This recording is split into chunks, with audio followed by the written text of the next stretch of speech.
Atao anatin'ity fanadihadiana manaraka ity kosa no hitondranantsika ireo teboka samihafa ao anatin'ireo vaovao mahaliana ihany koa tapatapam-baovao zany hoentina amintsika avy hatrany ary zany. Fantrana lalina lasibatra hatrany i Afrika.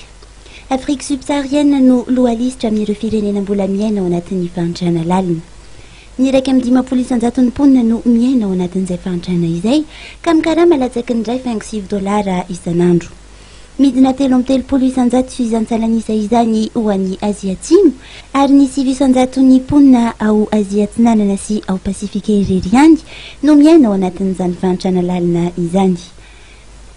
200 kosa ny tany fantrana lalina ho an'ny Europa ary iray 100 ponina maneran-tany irery ihany no misedra izany raha ny salanisa ho an'ny taona 2024. Rano fisotro madio olan'ny firenena mahantra.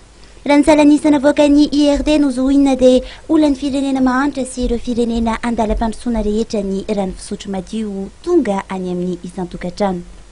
Ny 330 ponina ambanivohitra maneran-tany irery ihany no manana rano fisotro madio tonga any an-tranony raha tafakatra ho 770 ponina andrenivohitra maneran-tany kosa no manana izany.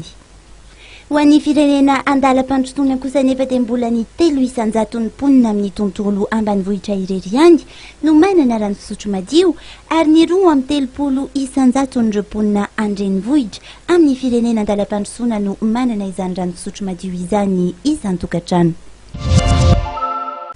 Herinaratra mbola mandringa i Afrika.